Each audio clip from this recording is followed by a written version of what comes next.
Donc, bonsoir à tous, bienvenue Bon, pour cette nouvelle émission QG Firefight, ou Firefight QG, c'est vous lisez comme vous voulez, ça n'a pas trop d'importance. Eh bien, on va parler de quoi, mon cher John? on va parler de Firefight, donc du 44 like, de Mantic Games, un jeu Voilà, qui avec un. commence à sérieusement faire parler de lui parce que c'est clairement aujourd'hui une alternative, voire un concurrent de Warhammer 40 000. Alors, là, le rapprochement avec 44 s'arrête là. Voilà, à part le fait que c'est un jeu futuriste de figurines. Après, ça n'a absolument rien à voir. On est bien d'accord. Tout à fait, Alors, tout on à va fait. donner quelques arguments, on pourrait dire quelques arguments du jeu qui le différencient par rapport à bah, Kanka notamment, et puis à d'autres jeux, et puis on va pouvoir dire aussi quelques éléments qui se rapprochent aussi ou d'autres jeux que l'on connaît ou qui sont connus de la communauté de jeux de figurines. Alors, qu'est-ce qu'on pourrait dire en premier?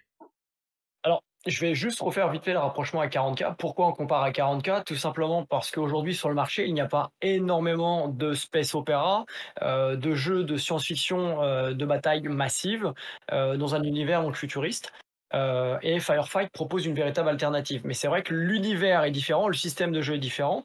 Alors pour commencer, pour parler du système de jeu, bon, il faut savoir que Firefight a un système de conception des armées dont on va parler plus tard, qui est très simple à faire et qui permet de jouer très vite.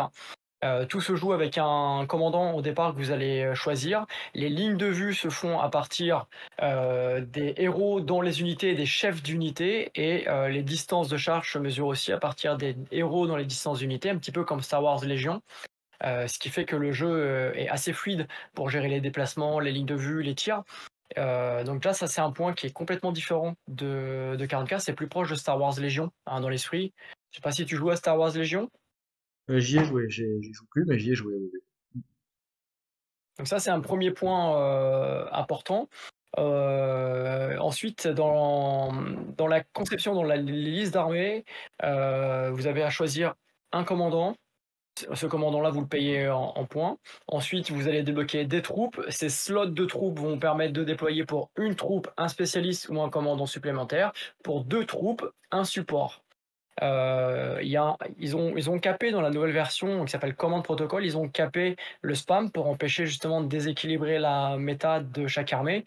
Un format compétitif, c'est 1250 points. Un format d'initiation, c'est 750 points. 1250, c'est bien, ça vous permet de rentrer plein de choses. Et là, ça vous permet de rentrer jusqu'à 2 fois la même unité. Par contre, vous pouvez pas mettre 3 fois la même unité, c'est capé exprès. Ça, c'est hyper bien pensé aussi. Mantic espère pouvoir garder une méta stable, garder un jeu équilibré grâce à cette manière de caper, de constituer les armées. Voilà. Après, il y a un autre point aussi qu'on peut dire, mon cher John, c'est que, un peu comme dans 40K, il y a des véhicules. Par contre, à la Oui. différence de 40K, il y a plus d'interaction, paradoxalement, avec les véhicules, mais aussi avec les décors. Et on j'irais Mhm. même jusque-là avec les bâtiments, puisque il y a une notion de prise de bâtiment, de rentrer dans l'état de bâtiment, une notion d'étage, qu'il n'y a pas dans d'autres jeux, hein. Dans beaucoup de jeux, il n'y a pas cette notion-là déjà. Alors c'est vrai, c'est très inspiré de Dead Zone pour ceux qui connaissent Dead Zone, sauf que c'est ultra simple par rapport à 40K où ça peut être un peu compliqué la gestion des bâtiments. C'est ultra simple hein, à Firefight. Vous avez des unités qui peuvent aller dans les bâtiments, les unités qui ont Bulky, qui ont Beast peuvent pas aller dans les bâtiments, c'est des unités qui sont trop importantes. Les unités qui ont Vol peuvent pas aller dans les bâtiments, jusqu'à là c'est logique. Et vous pouvez entrer, sortir d'un bâtiment comme entrer, sortir d'un véhicule avec votre phase de mouvement, c'est très facile en fait à gérer. Ça apporte des bonus, hein, que ce soit des bonus de tir ou que ce soit des bonus pardon, en couvert. Donc c'est toujours intéressant de jouer avec les bâtiments. L'interaction avec les bâtiments est hyper importante. D'ailleurs, un point particulier aussi par rapport à d'autres jeux, c'est un jeu qui est ultra létal. Pour ceux qui jouent Infinity, ça va pas vous changer. Si vous jouez comme un débile et vous foncez dans la mêlée, vous allez perdre toutes vos figurines très très rapidement. Exemple, une des toutes premières parties que j'avais faite avec mon épouse, la fée clochette de la chaîne, hein, de Game of War Studio, elle jouait Marauder, donc Orc, je jouais Enforcer, hein, des Space Marines entre guillemets, hein, c'est pour vous donner Oui. un élément de comparaison pour ceux qui Pour donner que pour les c'est des super transfuges soldats, qui on va font dire. 40K. Voilà. Les Enforcers sont extrêmement forts au tir, moyen au corps à corps, mais extrêmement forts au tir. J'ai lavé la moitié de son armée quasiment au premier tour. parce qu'elle elle a couru, comme on dit dans l'armée, vent du cul dans la plaine. Donc voilà, il faut vraiment utiliser les décors, se mettre à couvert, progresser à couvert. Donc les décors ont une énorme importance à Firefight. C'est pour ça qu'ils préconisent d'avoir 5 décors d'une taille assez importante sur la table et 5 petits décors des entraves comme des barrières, des caisses, etc., des véhicules détruits, de manière à justement avoir une table assez complète pour permettre de circuler entre les décors, d'avoir des couverts, etc. Voilà, et puis pour casser aussi un petit peu les lignes de charge. Exactement, ligne de charge, ligne de vue, tout à fait. Voilà, bah, comme tous les jeux de figurines, hein, un peu avoir des notions effectivement, comme tu dis, de couvert, de protection, de blocage, de mouvement un petit peu, voilà, notamment pour bloquer aussi un petit peu les véhicules, hein, puisqu'on a dit qu'il y avait des véhicules. Ça. Voilà, donc il y a énormément de choses. Moi, un point aussi qui est intéressant, c'est que tu disais effectivement la notion de construction de liste avec le commandement, les troupes, les supports, les spécialistes. Donc ça, c'est des notions qui sont intéressantes aussi, justement pour éviter les spams, mais on sent bien qu'il y a une volonté de donner des spécificités aux unités pour justement qu'il y ait une variété aussi dans les constitutions de listes, euh, C'est ça. C'est sans ça. avoir d'abus. C'est ça, tout est, locké pour éviter les spams, hein, en fonction du format auquel, vous jouez, hein. Vous pouvez jouer bien sûr à plus de 2050 points, pardon, mais le format 1250 est le format le plus équilibré et encore une fois prévu pour le compétitif. Il faut savoir un truc, c'est que, le committee rule chez Mantic, sont des gens qui aiment aussi le lore, qui aiment le fluff. Donc l'idée, de Firefight, c'est que le lore d'une armée colle à son gameplay. Donc le game design est vraiment collé sur le lore. Par exemple, si vous jouez des elfes, les Astérianes, ils jouent énormément de machines puisqu'ils refusent de perdre des créatures au combat, mis à part les C'est ce que j'avais Matsutan dit, qui sont des... ils ont un lore qui est bien spécifique à chacune et il y a vraiment des Exactement. trucs intéressants, on en parlera tout à l'heure, mais effectivement, il y a quelque chose qui est quand même assez marquant, moi qui ai regardé avant de me mettre, hein. On se demande vraiment à cause de qui d'ailleurs.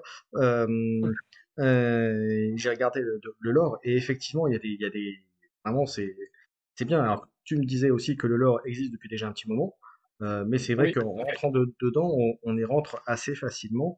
Et même si c'est un univers complètement différent de 40K, il y a quand même quelques petites similitudes aussi dedans, ce qui est normal, hein.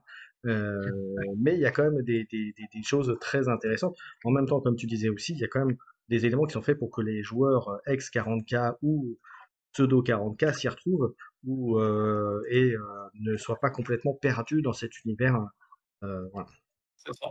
Ah, il y a les codes de la science-fiction classique, hein, c'est un space opéra classique. Pour revenir sur l'idée des variétés et des spécificités des différentes unités, commandant, leader, support, etc.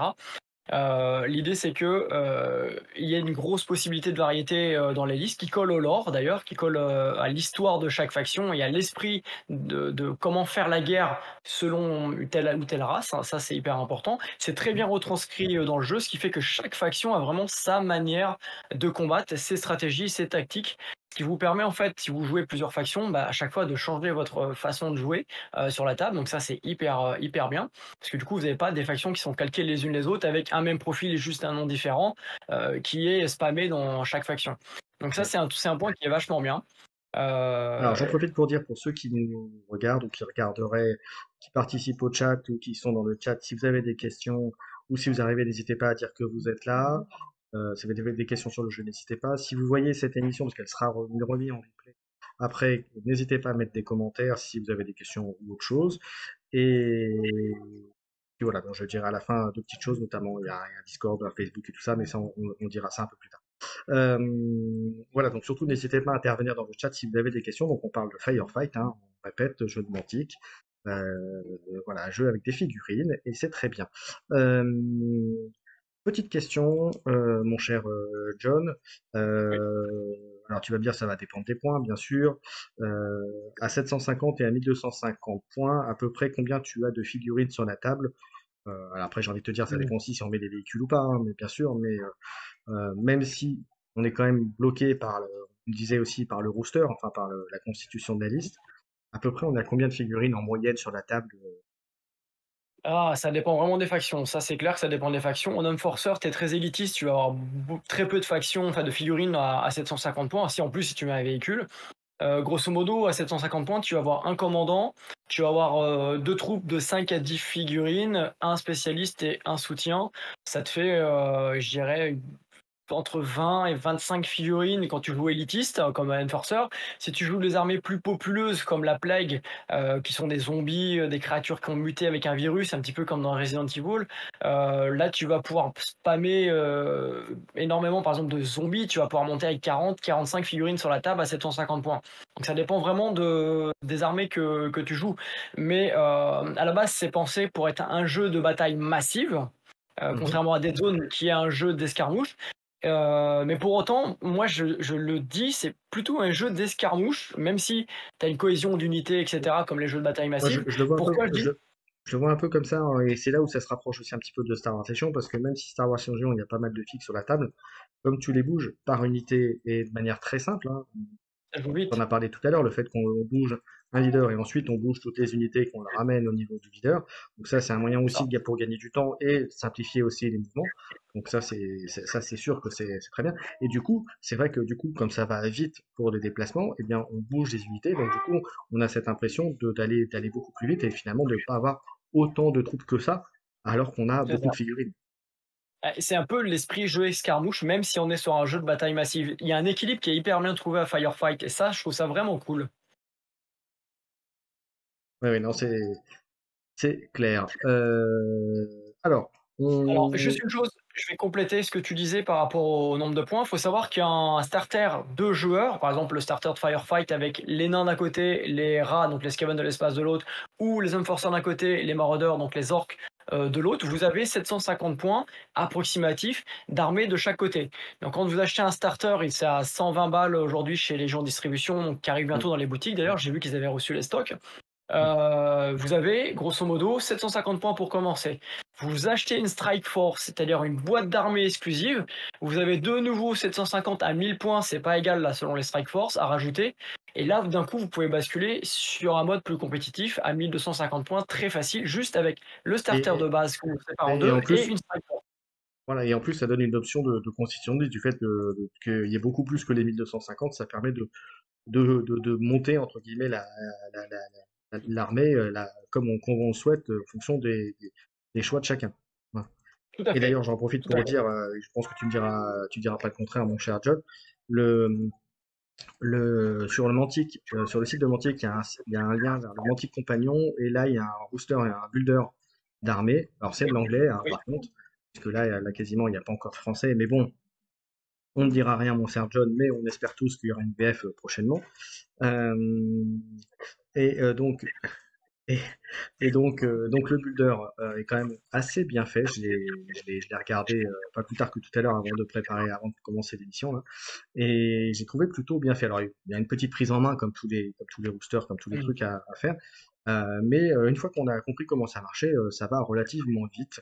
Voilà, je dirais la plus grande complexité que j'ai trouvée, c'est assimiler le nom des unités que l'on a, parce que c'est vrai que du coup, voilà, c'est le début. C'est pour ça, c'est le début. Voilà.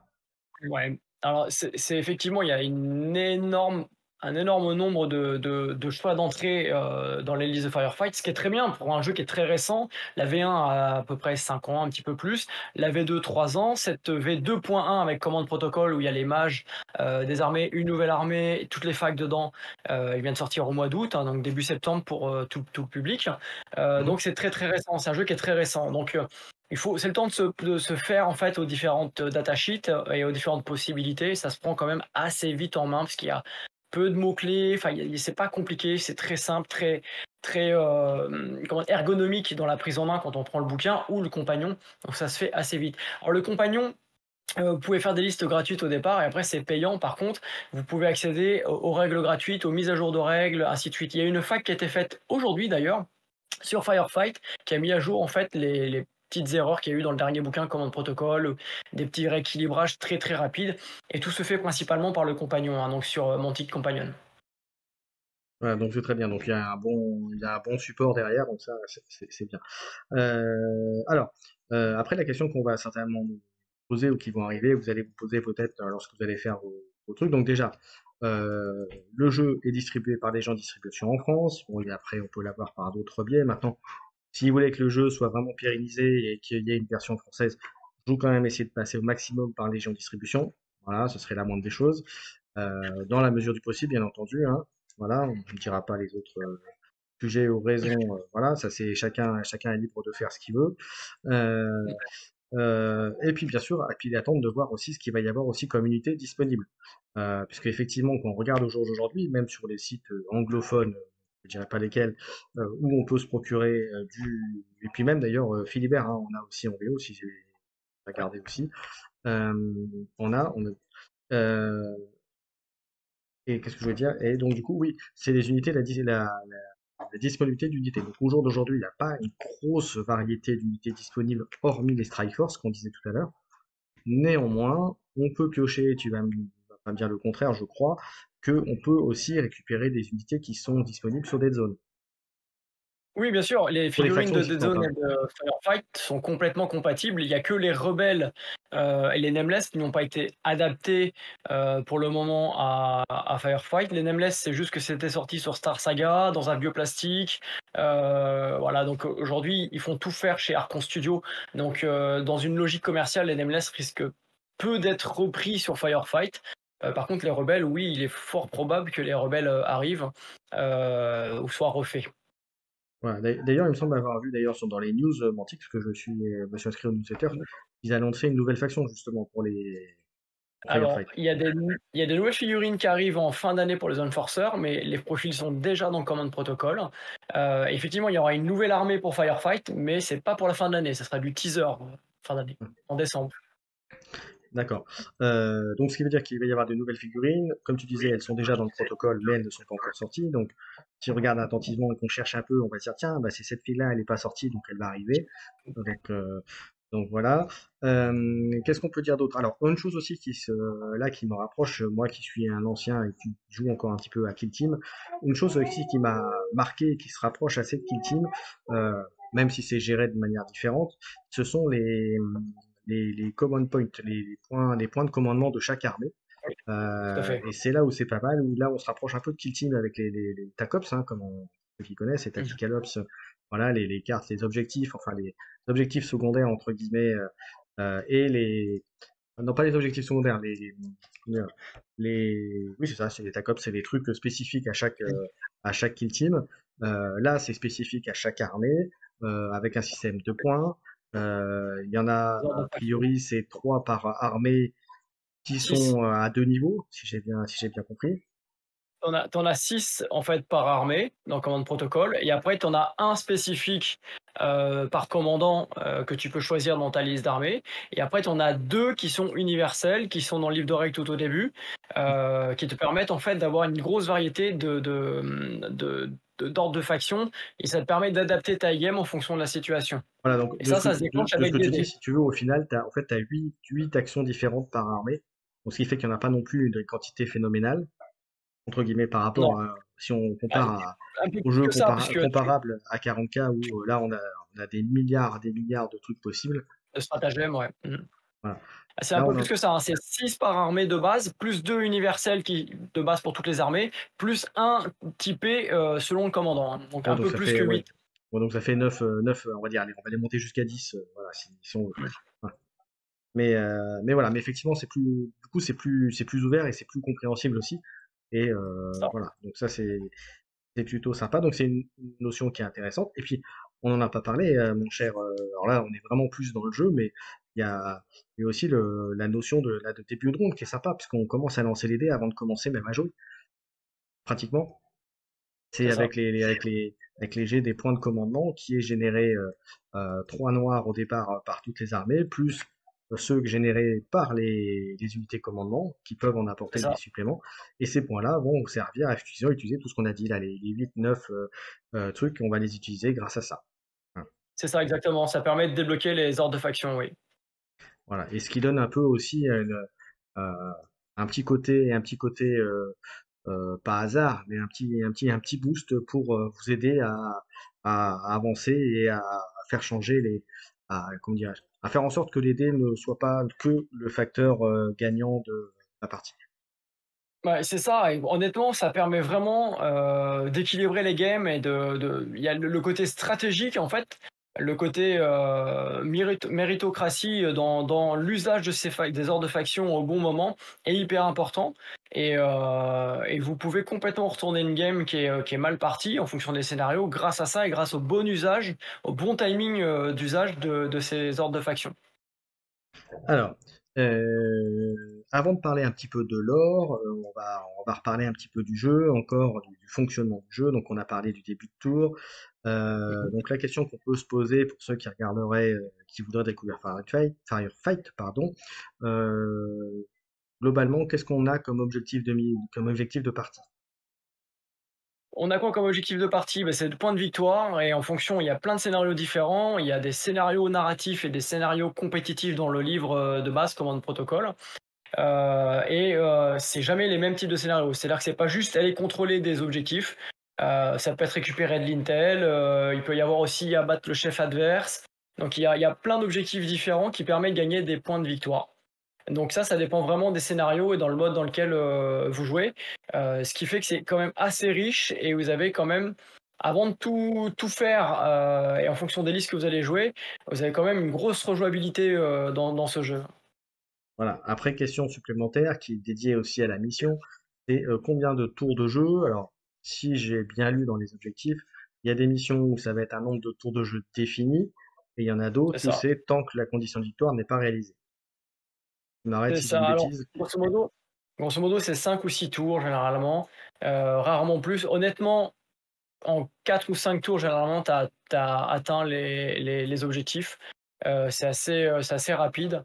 Et quand tu joues vraiment bien, il reste peu d'unités sur la table de l'adversaire quand tu es bien positionné, hein. C'est un jeu de mouvement et de control map.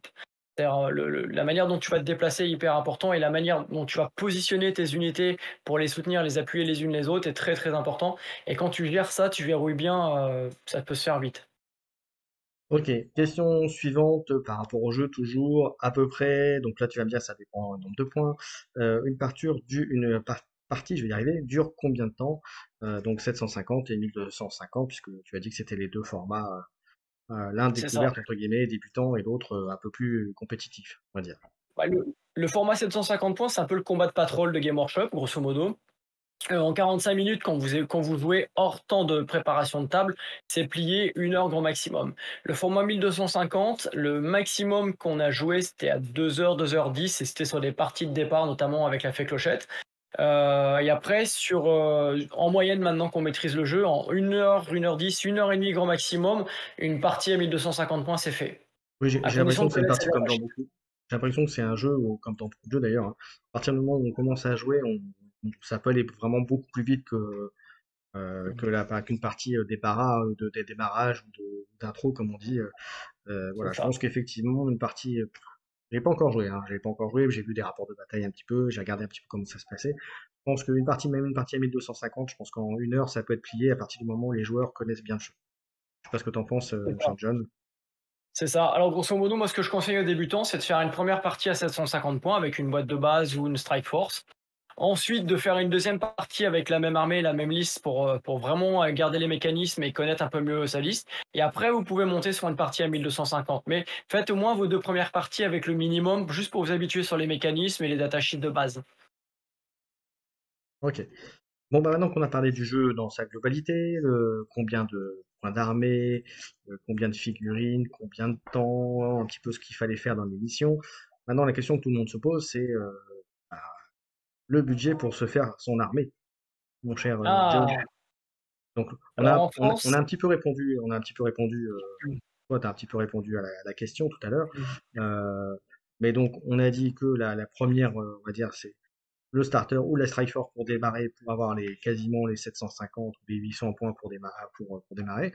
Et maintenant, bah, la suite, ça dépend de ce qu'on veut en troupe. Et là, est-ce que tu as à peu près un ordre d'idée de ce qu'il faudrait alors, en plus? alors, grosso modo, moi je suis un gros collectionneur, donc j'ai énormément de figurines de Dead Zone, parce que je fais partie de la vingtaine de personnes qui jouent à Dead Zone dans la toute première version, et j'ai continué, donc ça fait des années que je joue au jeu Mantic, et donc forcément j'ai fait transhumer mes figurines de Dead Zone vers Firefight. Grosso modo, pour commencer, un starter, vous avez 750 points, ça vous coûte 120 balles prix français, ça peut être un peu moins cher sur certaines boutiques, hein, y compris certaines boutiques françaises, je l'ai vu un peu moins cher. Et après, vous rajoutez une Strike Force qui est autour de 80 € à peu près, en fonction des boutiques. Donc là, d'emblée, ça vous fait 200 €, vous avez 1250 points, un petit peu plus. Le temps de essayer toutes les listes, toutes les diversités de listes que vous pouvez faire et tout, vous avez de quoi voir venir. Si vous voulez rajouter derrière quelques spécialistes ou un support pack, donc avec 3 véhicules, ils font des support packs maintenant avec 3 véhicules. Pareil, les support packs, c'est entre 80 et 100 €. Donc grosso modo, allez, tout compris, si vous Salut rajoutez une Gizmo. petite boîte à droite, salut Gizmo, vous rajoutez deux trois trucs à droite à gauche, grosso modo, allez, 250 balles, vous avez une armée complète et vraiment très très complète. Donc on est très loin de ce que peut faire Games par exemple, ou d'autres jeux.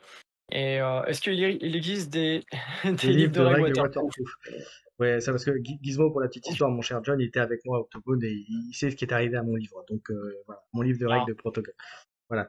Parce que voilà, donc voilà, pour la petite histoire, pour tout vous dire, en off, j'expliquais à John que mon livre de règles Command Protocol avait un peu pris l'eau sur le fond, et donc mon cher Gizmo qui m'accompagnait à Octogone a été avec moi lorsque c'est arrivé, et voilà, et donc il sait que j'ai un peu ragé quand c'est arrivé, parce que moi qui voulais comme le sait John, je me mets à fond sur Firefight, je voulais commencer à potasser les règles, potasser les idées, etc.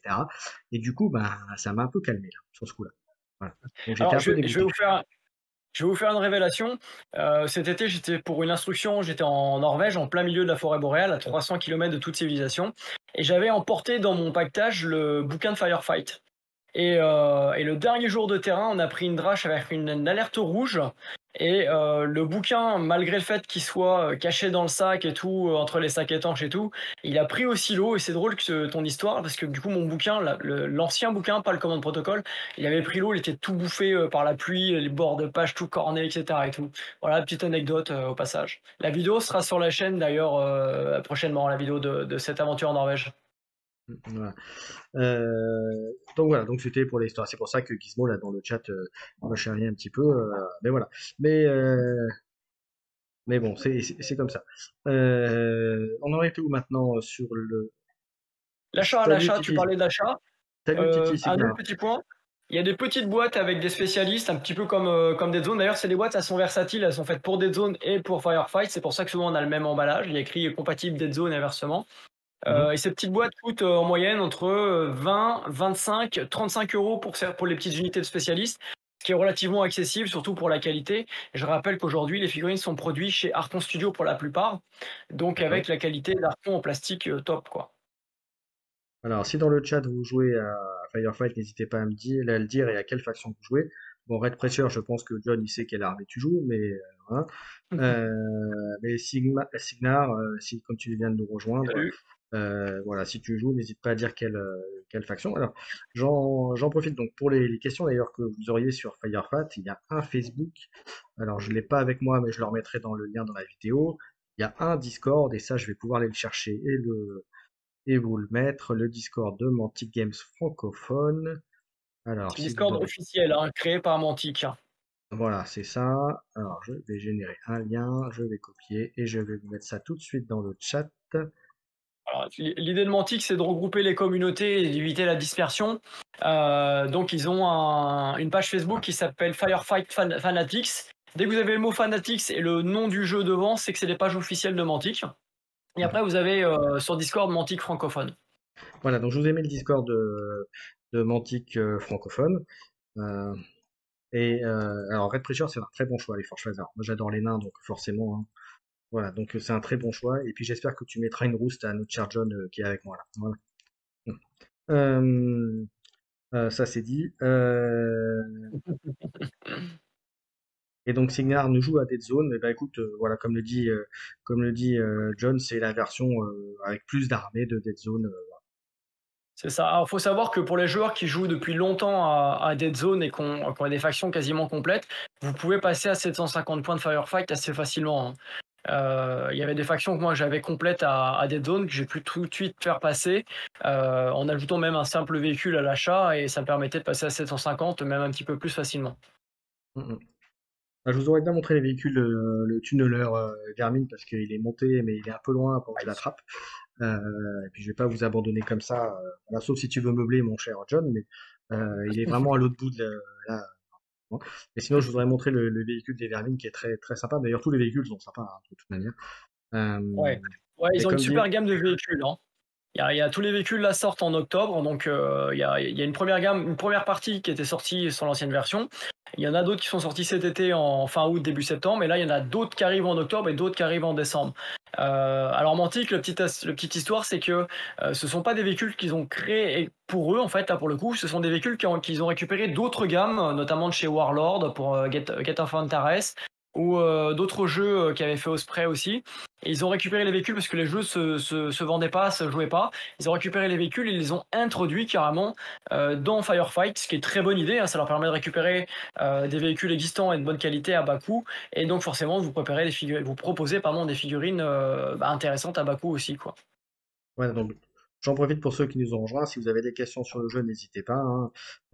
Titi Sigmar, comme tu joues à Dead Zone, si tu as des questions à poser sur le jeu Firefight, n'hésite pas, on est là pour ça. Voilà, donc on verra bien sûr, John, à quelle fréquence on fera cette émission. Donc on essaiera, j'espère qu'on essaiera de le faire une fois par mois peut-être, histoire de suivre le jeu et puis avec des sujets divers. Donc là, vraiment, c'est une première émission, c'est vraiment histoire de dégrossir un peu tout ça. Voilà, on en reparlera aussi certainement. Il y aura des sujets qu'on va réaborder de manière un peu plus précise dans les prochaines émissions. Alors, on a parlé du jeu, on a parlé du système de jeu, du jeu, des figurines. Et bien maintenant, il nous reste un peu à parler des factions, mon cher John. Est-ce que tu peux en parler, alors bien sûr en quelques mots, et nous dire peut-être les spécificités, un, 2, 3, je vais y arriver, spécificités des armées en l'occurrence. Bien sûr. Alors pour ceux qui connaissent Dead Zone, ce sont les mêmes, sauf qu'il n'y a pas les rebelles et les Nameless, hein.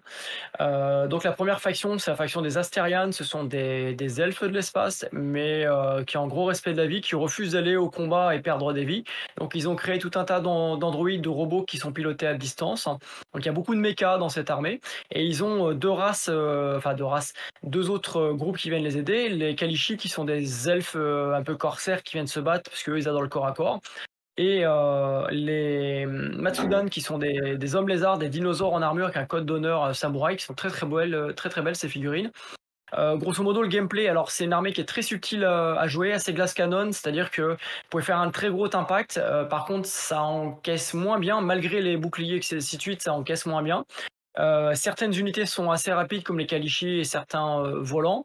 Par contre, les cyborgs, enfin pas les cyborgs, pardon, c'est des androïdes, les robots, sont un peu plus lents. Donc du coup, il faut bien réfléchir à sa stratégie de déploiement.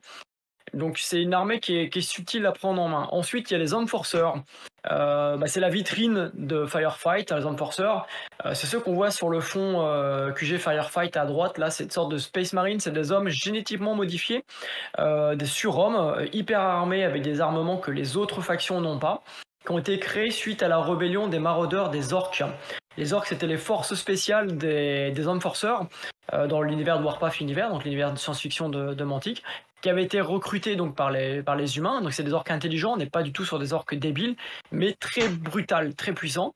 Et un jour, ces orques ont décidé d'arrêter de se battre pour la corporation, pour les humains.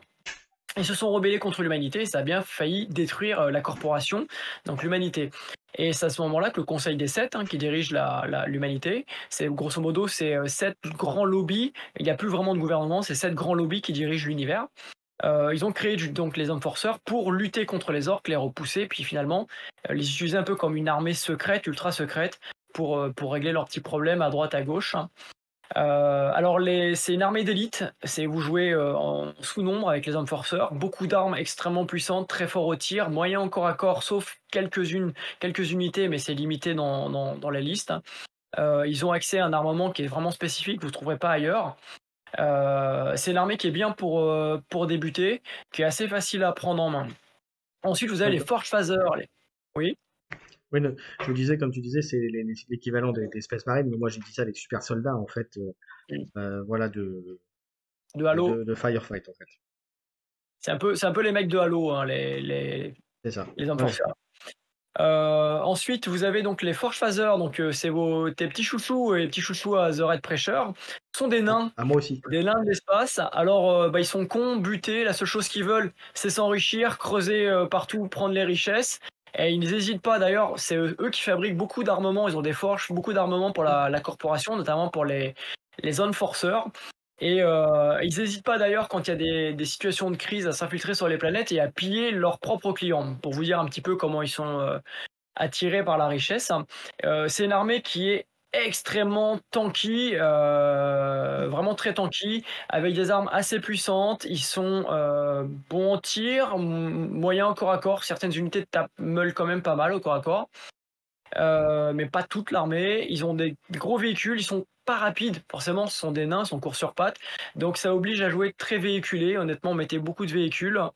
Mais c'est une armée qui est pas trop dure à prendre en main, puisqu'elle est tanky, donc ça vous laisse des chances de survie sur la table, à Alors, partir du moment où vous savez vraiment bien vous déplacer. Oui. alors j'en profite pour rebondir parce qu'il y a Gizmo qui insulte un peu les joueurs Forge Phaser, donc n'hésitez pas à lui dire s'il se trompe. Gizmo nous dit quand tu disais que voilà, qu'ils volaient même leurs clients, et Gizmo nous dit c'est à l'image de leurs généraux. Donc en gros, fais attention à ce que tu dis, mon cher Gizmo. Voilà. Voilà, Gizmo. Moi, je préfère les elfes, les Astérianes, donc on se comprend bien, moi, les nains. Je trouve ça moche, c'est petit. Vas-y, Gizmo. Donc voilà. Donc voilà. Question, oui, Gizmo, on t'écoute. Court sur patte, sprinter sur de courte distance. Bravo, ouais. C'est ça. Euh, ensuite, vous avez les GCPS. Les GCPS, c'est les militaires de la corporation. En fait, chaque corporation, il n'y a plus d'armée d'État. C'est un petit peu comme les Marines dans Alien. Vous savez, Weyland Yutani, en fait, ils ont des Marines. En fait, bah, c'est la même chose. Chaque corporation, chaque gros lobby a son armée, ses armées. Donc, il y a une infinité d'armées possibles avec les GCPS. C'est des militaires avec énormément de troupes, énormément d'armes de tir, de véhicules, etc. C'est très varié. C'est pas très résistant au corps à corps, sauf si vous mettez des robots, des marcheurs. Ça tire beaucoup et c'est surtout, vous avez énormément de possibilités de listes avec des véhicules différents. C'est chouette, j'en ai fait toute une armée custom pour un festival où je suis allé en représentant Mantic, une armée de Cosaques que j'ai fait avec des têtes imprimées en 3D et tout. Vous pouvez la voir sur le Discord, sur notre Discord, ou sur l'onglet hobby de la chaîne. Donc c'est une chouette armée, moi j'aime bien, c'est une chouette armée, elle est facile aussi à prendre en main si vous n'allez pas au CAC. Mm. Alors, Gizmo dit aussi qu'un des atouts aussi du jeu, c'est que c'est full faction, donc a priori, C'est ça. il y a pas de C'est mercenaires a priori dans le jeu. Alors non, c'est full faction et toutes les factions qui sont dans le livre sont déjà représentées. Et donc ce qui veut dire que les prochaines armées, la prochaine armée à venir, ça sera du plus, ça sera du bonus. Donc oui, il y a déjà toutes les factions et je dirais que 90% des datasheets dans le livre ont déjà leurs figurines. Et certaines arrivent là vers la fin de l'année. Donc oui, c'est full faction. Après les GCPS, donc après les militaires de la corporation, on aura la Plague. La Plague, c'est quoi? Donc la plague, la contagion pour les joueurs de Dead Zone. C'est grosso modo, si vous avez vu Prometheus, en fait c'est un virus extraterrestre à la base qui a été créé pour créer la vie, et finalement en fait c'est devenu une grosse saloperie, il a muté, et il est dans des artefacts sur différentes planètes, et les Astériens, les premiers à avoir été en contact, l'ont ouvert, et ils sont tombés sur ce virus qui a fait muter leur peuple, créer des monstres, etc., des zombies. Donc ils ont prévenu la corporation en leur disant attention, il y a des artefacts sur telle planète, il ne faut pas les ouvrir. Et qu'est-ce qu'ont fait les humains? Ils ont dit bon bah ils nous ont dit ça pour pas qu'on aille le chercher parce qu'on a une super arme qui va nous rendre plus forts. Les humains y sont allés par ego et donc ils ont ouvert ça et là ils se sont retrouvés contaminés. Et aujourd'hui ils n'arrivent pas à enrayer ce problème de contagion de virus mortel. Et ce qui leur donne justement des excuses pour confiner les populations sur certaines planètes qu'on appelle les dead zones, et finalement éradiquer les populations rebelles sur ces mêmes planètes. Toute ressemblance avec la réalité, bien sûr, est fortuite. Et donc, là, encore, même s'il y a des armes de tir, des véhicules, etc., parce que vous avez des zombies qui gardent leur mémoire passée, qui sont capables de piloter des véhicules, d'utiliser des armes, etc., mais vous avez beaucoup de zombies classiques, des animaux Je mutants, te vous avez coupe des 30 gros secondes, est-ce que monstres. tu peux relancer ta caméra? Parce qu'apparemment elle s'est figée. Est-ce que je peux relancer la cam? Bien sûr. Est-ce Ouais, que ça c'est bon. fonctionne là? Ouais, là c'est C'est bon, bon? t'es revenu. Ouais, c'est bon. Ok.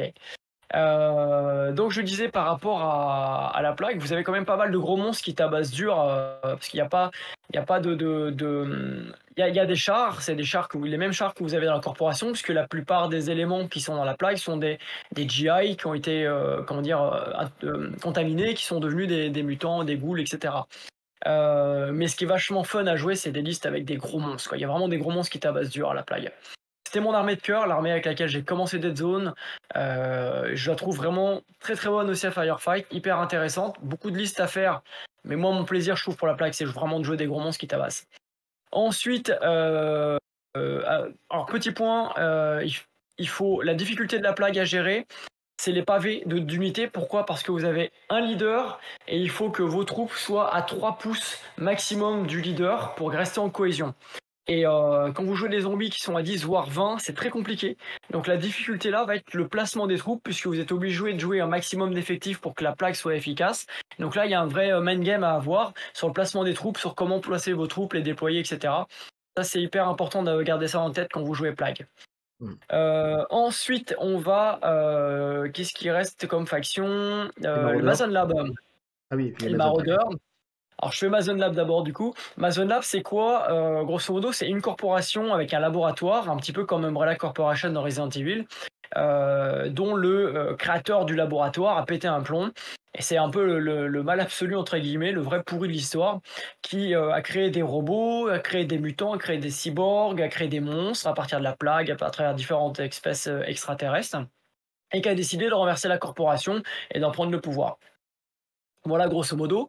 Mason Lab, beaucoup de diversité, une armée très très hétéroclite, mais très subtile à prendre en main. C'est vraiment une armée particulière à gérer, du coup, qui n'est pas forcément à recommander pour les débutants. Du fait qu'il y ait trop, du fait de la complexité des unités, C'est ça. Et puis il y a un gros déséquilibre entre des unités qui sont extrêmement fortes, extrêmement tanky, et des unités qui sont très fragiles, mais qui apportent des vrais bonus, des buffs, etc. Et il y a un vrai équilibre à trouver. Il faut vraiment savoir gérer ces bulles. Je pense que c'est pas du tout une armée pour les débutants. Ensuite, donc les maraudeurs. Les maraudeurs, ce sont les orques, donc les anciennes forces spéciales des humains, qui ont décidé, ils se sont barrés avec tout le matos humain, hein, donc ils ont les mêmes véhicules que les humains, qui ont décidé de faire sécession, qui ont pris des vaisseaux en fait à la base de la corporation, qui voyagent dans l'espace, qui sont tantôt des mercenaires, qui se font payer pour faire des missions, tantôt des pirates. Et c'est des orques vraiment qui sont intelligents, contrairement à 40K, c'est pas des gros débiles, c'est vraiment des gars qui à la base étaient des forces spéciales chez les humains, ça faut se le dire. Donc c'est des gars qui ont un instinct stratégique, un côté tactique très poussé. Ils sont très très forts au corps à corps, moyen au tir, hein, ce qu'on attend sur des orques. Ça nécessite de les faire embarquer si vous voulez rapidement arriver sur les objectifs sans vous faire dessouder au départ. Mais c'est une bonne armée à jouer qui est plaisante avec beaucoup beaucoup de datasheets différentes, avec du gobelin, avec du Hulk. L'Hulk c'est un maraudeur mais plus grand, plus costaud, génétiquement plus balèze. Vous avez beaucoup de machines, vous avez tous les véhicules, hein, que ce soit les chars, les mules, les aéronefs, etc. Vous avez pas mal de choses pour les maraudeurs, donc c'est assez plaisant à jouer.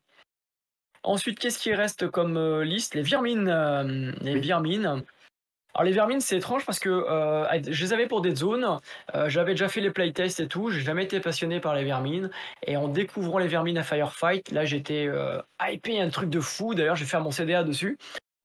Pourquoi? Parce que j'ai découvert une armée avec une super diversité, avec un gameplay vraiment particulier où en fait on va beaucoup jouer dans l'harcèlement, c'est-à-dire aller, venir, frapper, repartir, et pas forcément sur le mass pack sur l'objectif. Donc ça c'est hyper intéressant. On peut jouer énormément en contrant, en empêchant l'adversaire de venir sur l'objectif plutôt qu'en les tenant. Et du coup en tenant des objectifs en fin de partie. Moi j'aime bien cet esprit-là. Ça peut surgir de n'importe où les vermines, c'est ça, c'est hyper intéressant. Il y a un côté monstre possible, on peut jouer des gros monstres. Il y a un énorme rat mutant, un petit peu comme l'abomination de Game Workshop, Ça, je l'ai vu, qu'on peut jouer. il m'a fait, ouais, il m'a fait kiffer. Oui, la figurine est C'est très très génial. chouette. Elle est chouette, ouais, puis en plus, il y a plein d'options pour la monter. Moi, je l'avais. Donc il y a vraiment plein de possibilités super sympas, à jouer avec les vermines, plein de véhicules aussi. Ça, c'est vraiment, vraiment cool et ouais, on a côté assassin aussi un peu du Skaven de Warhammer, parce qu'on va pas se le cacher, Mantic en faisant des rats de l'espace, ils ont surfé sur la possibilité que Game Workshop avait à l'époque de sortir des Skaven dans l'espace, dans l'univers de 40K. Chose qui a priori n'arrivera pas, à moins que ça se décide dans les années à venir, mais en tout cas pour l'instant non. Et donc, Mantic est le seul sur le créneau et ils ont réussi leur pari puisque l'armée est vraiment très bonne, très belle. Surtout avec les nouvelles figurines, les dernières figurines en résine. Et en plus, on retrouve le côté assassin, vous savez, du clan Eshin, vous savez, des Skaven de Warhammer. On le retrouve dans les vermines. Il y a toute une possibilité aussi de faire une liste assassin qui est vraiment hyper fun, très glace canon, qui encaisse pas. Par contre, quand elle va au cac, elle détruit tout. Donc il y a plein, plein, plein de possibilités. Donc c'est l'armée qui m'a hypé, qui m'a vraiment donné envie pour les vermines. Alors pour Ouais. la petite histoire à la base, à l'origine, c'est la rumeur qui court, c'est qu'en fait c'était des rats de laboratoire.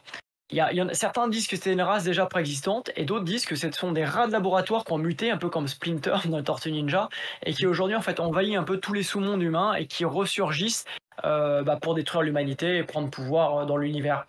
Donc voilà un petit peu qui sont les vermines. Franchement, c'est une super armée. Pour Et, commencer, très hétéroclite, assez équilibré, sauf si vous jouez la liste assassin, qui est un ouais, peu moi, je subtile t'avoue à qu'il y a une jouer. unité qui m'a, en plus du rat qui m'a bien hypé, c'est leur véhicule, le truc de roue là, qui est Les, la roue avec les la lame tunnelers, devant, etc. Ouais, ouais, qui ouais. franchement Ouais, sont terribles. Si on veut traduire les Alors, règles, il y alors, a beaucoup de travail. Alors non, alors euh, les règles sont pas Occupal. super compliquées en fait à comprendre. En fait, je pense qu'à partir du moment où tu as quelqu'un qui t'explique les règles, euh, vraiment le plus dur, ce sera, j'ai envie de te dire, ce sera les mots-clés et encore. Même pas. John, je pense que le reste, ça va Même, tout même seul. pas. Mais bon, il faut savoir que sur Dead Zone V3, la version française, j'ai fait partie de l'équipe de relecture. Il y a un pôle de traduction, notamment pour décider de la traduction des wordings, des mots-clés. Et donc j'ai un peu l'habitude de bosser là-dessus. J'ai fait d'autres traductions pour d'autres boîtes, notamment en tant que professionnel, hein, dans des boîtes de jeux. Non, c'est pas hyper dur. Ça demande du temps de travail, hein. Faire une traduction comme ça demanderait quasiment un mois de travail complet. Hors temps de relecture, hein, si on doit traduire tout le bouquin. Le problème, c'est que traduire aujourd'hui, ça apporte pas de sous. Vendre un bouquin, ça apporte pas de sous. Donc là, ce qu'ils veulent, et c'est pour moi pas le bon état d'esprit, c'est de voir si le jeu se vend déjà en France tel quel avant de se lancer sur une traduction. Initialement, il faut savoir qu'il y avait une traduction de prévue avec un Kickstarter, un financement participatif pour cette fin d'année. Ça, c'était quelque chose qui était officiel jusqu'en juin, début juillet de cette année.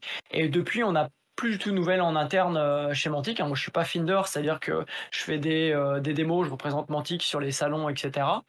Et actuellement, on n'a plus du tout de nouvelles. On ne sait pas du tout où ça en est en interne. C'est un petit peu motus et bouche cousue. Mais initialement, c'était prévu.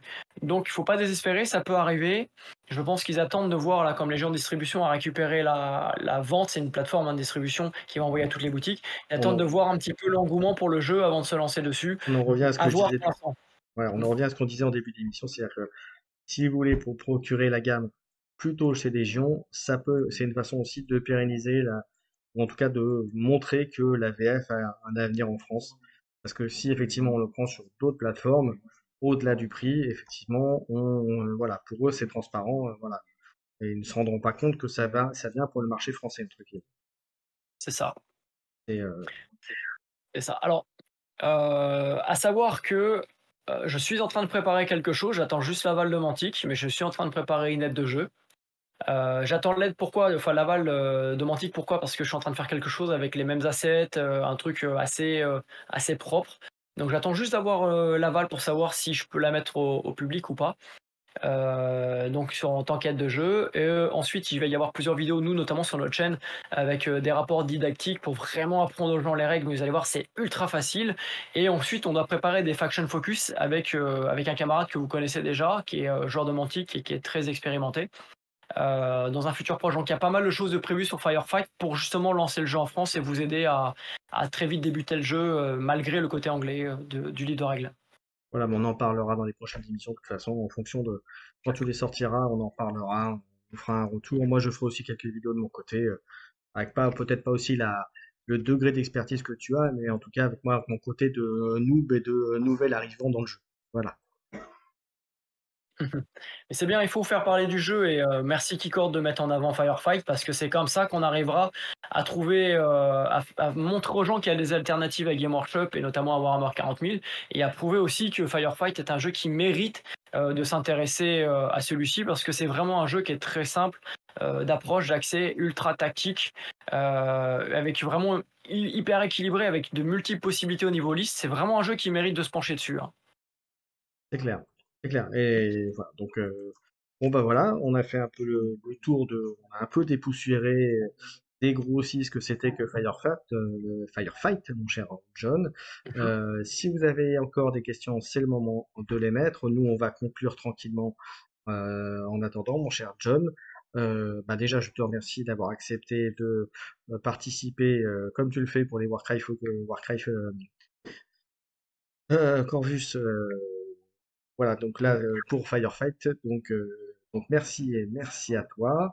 Je vais Merci remercier à toi. aussi, s'il n'y a pas des questions, je vais remercier tous ceux qui sont passés, un petit mot dans le chat, qui sont passés, ont vu. On refera bien sûr une émission, donc comme je dis, on va essayer de la faire tous les mois, une fois par mois, je pense que ça me paraît un bon début. Et puis, Tout à fait. ça vous empêche pas, bien entendu, à suivre la chaîne de Gameswar Studio sur YouTube. Je crois que tu as aussi un Instagram, je crois, ou un truc comme ça, il me semble. On a un Instagram, tout à fait, oui. Voilà. Donc n'hésitez pas à y aller. Vous pouvez également, moi, me suivre sur Twitch, sur YouTube, sur Facebook. Donc voilà, si vous avez des questions, et même si je suis pas capable de répondre, je transmettrai au camarade John qui est à côté. Bonsoir Hiroshi, tu arrives à la fin. Mais voilà, alors, mon cher John, Hiroshi sera à Octogone l'année prochaine, donc tu le croiseras probablement. Donc voilà. Mhm. Voilà. Ainsi que Gizmo qui s'est foutu de moi tout à l'heure, comme tu le sais. Mhm. Voilà. Eh bien, écoutez, on va conclure ça. Encore merci à toi, John, merci à tous. Merci à toi. Et puis, on se donne rendez-vous très bientôt pour plein d'autres vidéos sur ma chaîne, sur la chaîne de John avec son contenu et puis tout ce qu'il est là sur le contenu. Alors que, parce qu'on le rappelle, tu es avec Mantic, donc tu fais pas que Firefight, tu fais également d'autres C'est ça. choses et puis tu as d'autres choses en préparation par rapport à ce que tu fais par chez toi, mais je vous invite à aller voir sur sa chaîne, il y a des très bonnes choses. Je dirais juste que si vous êtes un amoureux du Seigneur des Anneaux, allez faire un petit tour, il y a des belles surprises. Hein, je dirais rien sur ce que tu as fait dernièrement. Voilà, voilà. Merci. Euh, c'est, c'est tout. Allez, je vous souhaite à tous une bonne soirée. Merci à tous et on se donne rendez-vous très bientôt. Ciao, ciao.